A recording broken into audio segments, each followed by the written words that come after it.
आजकल ना जब आप पॉलिटिकल नैरेटिव को सुनेंगे या किसी मंच पर जाएंगे, किसी टीवी डिबेट में जाएंगे, किसी क्लासरूम में अगर आप किसी टीचर को सुनेंगे तो आपको ये महसूस होगा कि किसी के लिए राजनीति मैथमेटिक्स है।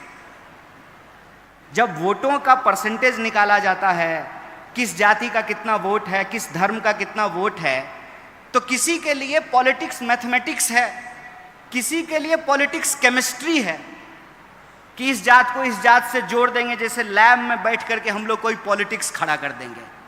और किसी के लिए पॉलिटिक्स इकोनॉमी है, कितना पैसा खर्चा होगा, धन कहाँ से आएगा, चंदा कहाँ से आएगा। और आजकल चल भी यही रहा है, तुम मुझे चंदा दो मैं तुम्हें धंधा दूंगा, आप मुझसे चंदा लीजिए, फिर जब हमारी सरकार आ जाएगी तो हम आपको धंधा दे देंगे। चल भी यही रहा है।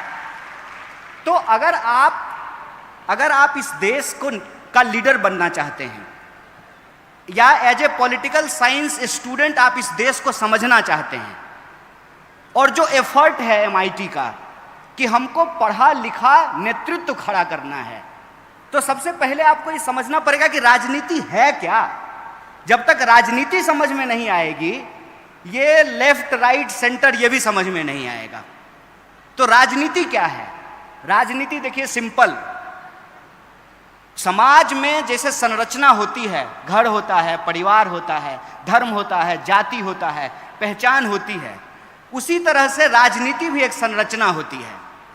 और उस संरचना के दो तरह के लोग होते हैं, एक जो उस संरचना से लाभ ले रहे हैं और एक जो उस संरचना के पीड़ित हैं।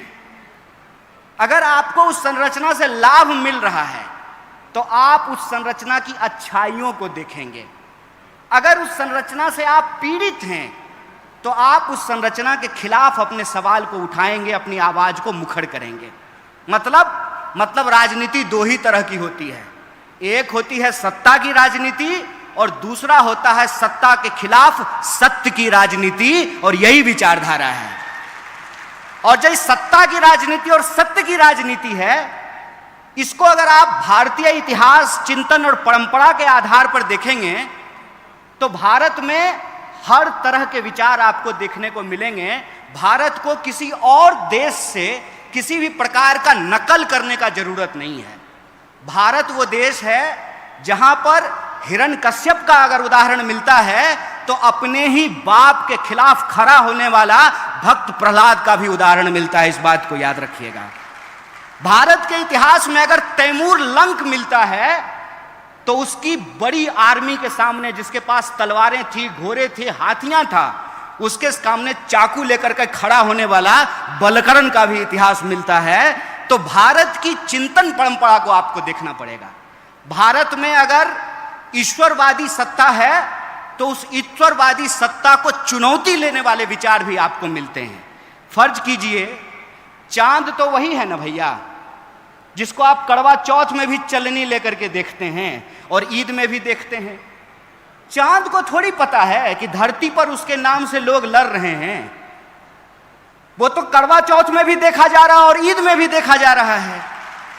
इसका फैसला आपको करना है कि आपको समाज में किस संरचना का निर्माण करना है।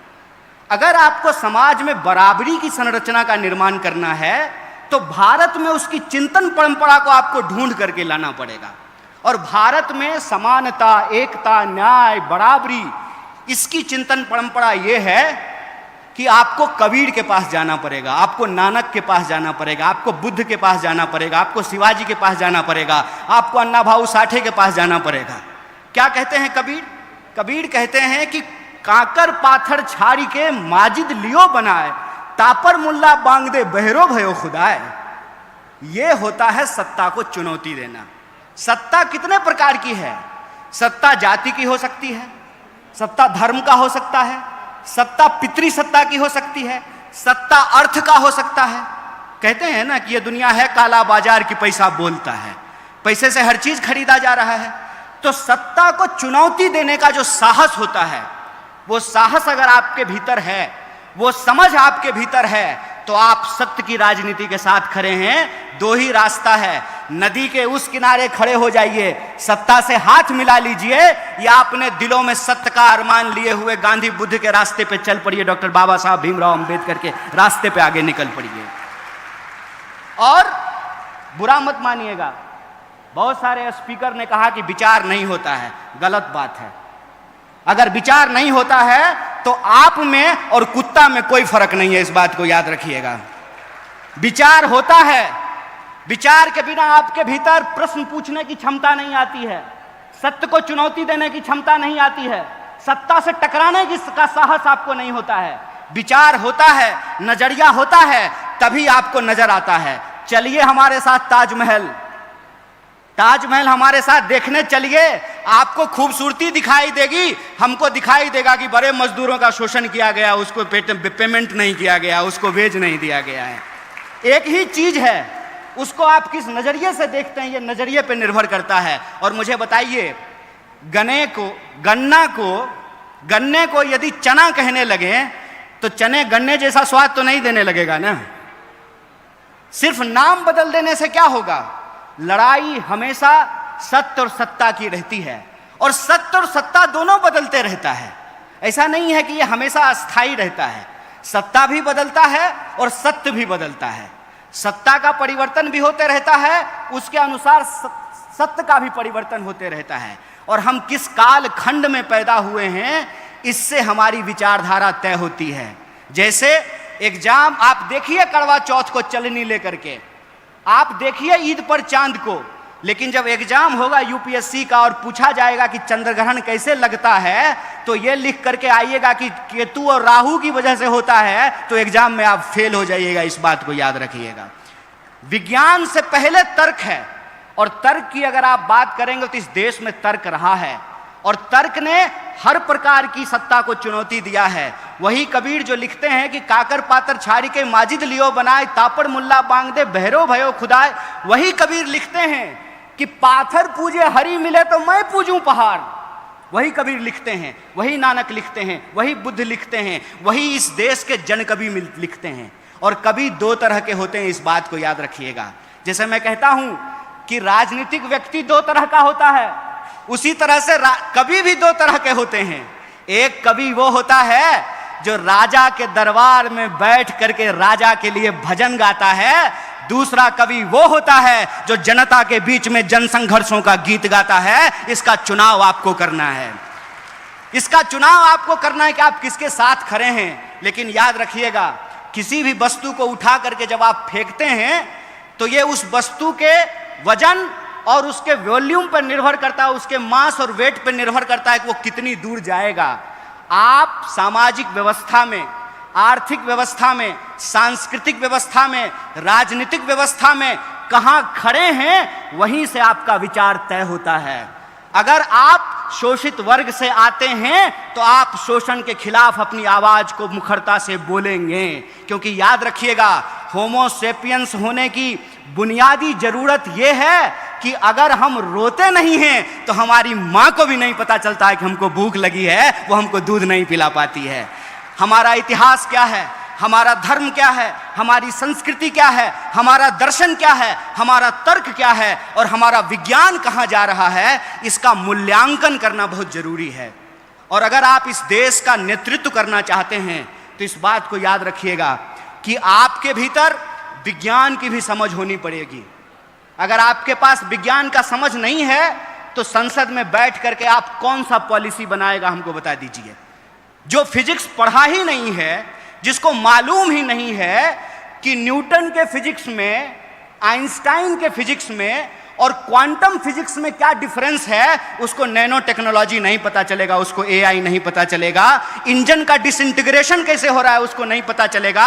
इसीलिए पर्यावरण को बचाने के लिए जो नीतियां बनानी है वो नीतियां वो नहीं बना पाएगा। इसीलिए वो इकोलॉजी के सवाल को अपने पॉलिटिक्स में शामिल नहीं कर सकता है। इसीलिए एक अगर आप राजनेता होना चाहते हैं तो सबसे पहले आपके भीतर तर्कपूर्ण वैज्ञानिक दृष्टिकोण होना चाहिए, और दूसरा आपको इतिहास की समझ होनी चाहिए। अगर आपको इतिहास की समझ है तो आप यह बात बखूबी समझते हैं कि राजा आपस में लड़ते थे, जनता नहीं लड़ती थी। राजा के हार या जीत जाने से जनता का भला नहीं होता था। जनता का भला आपको मालूम है कब हुआ? आजादी के आंदोलन से, उस गर्भ से। अगर आप इस देश में सत्य की राजनीति का इतिहास ढूंढ करके निकालेंगे तो आपको पता चलेगा कि इस देश में theory of emancipation against the establishment 3 तरह की धाराएं आपको देखने को मिलेगी। पहली धारा बहुजनवादी धारा है, जिसमें आप फूले का नाम ले सकते हैं, जिसमें आप संभाजी महाराज का नाम, साहू जी महाराज का नाम, डॉक्टर बाबा साहब भीमराव अंबेडकर का नाम, बिरसा का नाम, तमाम सिद्धो कानों का इतिहास जो है आप उसके अंतर्गत देख सकते हैं। दूसरी जो धारा है वो है समाजवादी धारा, जिसमें आप तमाम समाजवादी नेताओं के रोल को देख सकते हैं, उनके कंट्रीब्यूशन को नेशन बिल्डिंग में देख सकते हैं। और तीसरा है साम्यवादी धारा। अगर ये तीनों धाराएं नहीं होती उस स्वतंत्रता आंदोलन के गर्भ में, तो जब देश आजाद हुआ 1947 में, तो कॉन्ट्रैक्ट के तहत भारत का संविधान इस देश की सर्वस्व जनता को स्वीकार नहीं होता। और एक जनता मतलब एक वोट, मतलब जो हवाई जहाज से उड़ेगा उसका भी वोट एक, और जो पैदल चलेगा उसका भी वोट एक होगा। यह सुनिश्चित किया गया है इस देश के संविधान से। देखिए, हमारे हाथ में हो, किसी व्यक्ति के हाथ में हो, तो वो रोशनी का गलत विभाजन कर सकता है, वो रोशनी का गलत वितरण कर सकता है।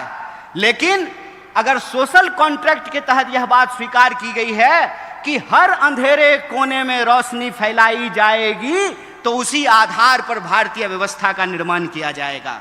और जब देश 47 में आजाद हुआ, संविधान सभा का गठन हुआ, 50 में जब संविधान लागू हुआ, तो आपको मालूम होना चाहिए कि इस देश में जाति व्यवस्था के खिलाफ जो हजारों साल का संघर्ष था, उसको एक जीत हासिल हुई, उसको एक मुकाम हासिल हुआ, और पहली बार ब्राह्मण और दलित को बराबर को वोट देने का अधिकार मिला। यह इस देश के संविधान से संभव हो पाया है। हमारी बहनें यहां बैठ करके शानदार भाषण दी हैं। मैं अपनी बहनों को बस एक बात कहना चाहता हूं, मेरी प्यारी बहनों, तुमको इस देश में वंश के नाम पर पेट में मार दिया जाता था, इस बात को याद रखना। तुमको पेट में मार दिया जाता था और तुमको अपने ही बाप को मुखाग्नि देने का अधिकार नहीं था, अपनी ही मां की चिता पे शामिल होने का तुमको अधिकार नहीं था। अगर तुम्हारा पति मर जाए तो तुमको जिंदा जला दिया जाता था, इस बात को याद रखना, क्योंकि तुमको जीने का अधिकार नहीं है, तुम विधवा हो चुकी हो। ये तमाम कानून इस देश में बदले गए और महिलाओं को भी पढ़ने का अधिकार मिले। उसके लिए सावित्रीबाई फूले ने संघर्ष किया और महिलाओं को पढ़ाया। और जब आज महिलाएं पढ़ी हैं तो उसका नतीजा है कि वो पढ़ा भी नहीं है और पढ़ भी नहीं है और मंच पे खड़ा होकर के आज भाषण दे रही हैं। इस बात को याद रखना कि इस देश का इतिहास, अगर उसमें शोषण है तो उस शोषण के खिलाफ संघर्ष का भी इतिहास है, और इसी देश में महिलाओं ने भी एक से एक संघर्ष किए हैं। इसीलिए मेरा आप सबसे निवेदन करना है कि अगर आप राजनीति में आना चाहते हैं तो आप तय कीजिए कि आप सत्य के साथ खड़े हैं कि सत्ता के साथ खड़े हैं।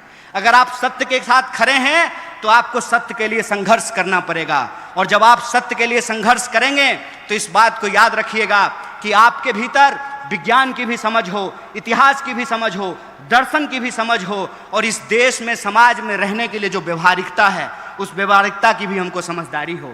लेकिन व्यवहारिकता का मतलब ये मत समझना दोस्त, आजकल युवा नेता क्या करते हैं, मोबाइल लेते हैं और किसी दोस्त को पकड़ा देते हैं। ध्यान से सुनना इस बात को, किसी दोस्त को पकड़ा देते हैं और कोई नेता जब अपने गाड़ी से उतरता है ना, उसके बगल में जाके खड़ा हो जाते हैं, सर नमस्ते, और उसको कहते हैं कि जब हम ऐसे हाथ करेंगे ना, फटाक से क्लिक कर लेना तुम उसको, और ज्यों ही वो ऐसे हाथ एक्शन देगा त्यों ही फोटो खींच लेगा और सोशल मीडिया पे डालेगा। आज अमुक नेता से देश की राजनीति पर गंभीर चर्चा करने का अवसर प्राप्त हुआ है। हाथ जोड़ करके कहते हैं भाई ये मत करना, ये मत करना, ये याद रखना कि तुम्हारी राजनीति क्या है। इस देश में बाप जात पैसा चलता है मेरे भाई, बीजेपी, बाप जात पैसा। अगर बाप जात और पैसा नहीं है तो तुम्हारे पास एक ही विकल्प है, तुमको ऑथेंटिक होना पड़ेगा। वैलेंटाइन डे पे झूठ मूठ का आई लव यू कहने से काम नहीं चलेगा मेरे भाई। अगर प्यार करते हो तो तुम्हारे दिल में प्यार हो, और वो प्यार ऐसा हो कि वो इंसान तुमको मिले ना मिले, तुम ही प्यार बन जाओ, ऐसा जज्बा तुम्हारे अंदर होना पड़ेगा। और ऐसा जज्बा अगर तुम्हारे भीतर है तो मैं तुमको एक बात कह देता हूं, कोई बाप ऐसा बच्चा नहीं पैदा किया है कि संघर्ष की कोख से पैदा होने वाले इंसान का रास्ता रोक दे। तुमको सत्य के साथ खड़ा होना पड़ेगा। फिर वो जो नेताजी के साथ तुम ऐसे फोटो खिंचा रहे हो ना, वो नेताजी अपने पीए से फोन कराएंगे कि जरा उसको बुला दो, तो तुम कहना नेताजी बाद में आते हैं, अभी हम आंदोलन करने जा रहे हैं, जरा कलेक्टर को हम स्मारक पत्र देने के लिए जा रहे हैं। राजनीति का मतलब सत्य के लिए संघर्ष करना होता है और सत्य की एक विचारधारा होती है, इस बात को याद रखना। दक्षिण, वाम और मध्य के रास्ते में मैं पढ़ने के लिए नहीं कहता हूं, उसका चुनाव आप खुद करो, लेकिन कैटेगरी में मत फंसो। लेकिन एक कैटेगरी जरूर होती है, वो कैटेगरी होता है सत्य का। उस सत्य की विचारधारा पे चलो। और इस देश ने बार बार ये साबित किया है, यह देश बुद्ध की धरती है, इसीलिए यहाँ कोई भी संघर्ष हिंसा से नहीं, अहिंसा से करके उस संघर्ष को जीता जा सकता है। अगर बुद्ध ने उंगली माल को संत बना दिया अपने अहिंसा से, तो तुम भी आज के उंगली माल को रास्ते पे ला सकते हो अपने संघर्ष से। बस इस बात को याद रखना। और एक अंतिम बात, मैं आपको कुछ बताने, सिखाने या समझाने के लिए नहीं आया था। मेरे पास जो अनुभव था और मैं आपके बीच में आकर के अपने कॉलेज के दौर को याद करने लगा, तो जो मेरा अनुभव था मैंने आपके सामने साझा कर दिया। अगर किसी को भी बात बुरी लगी हो तो मैं हाथ जोड़ करके आपसे माफी चाहता हूं, लेकिन जो बात थी बिना लाग लपेट की हमने आपको कह दी। बहुत बहुत शुक्रिया, बहुत बहुत धन्यवाद।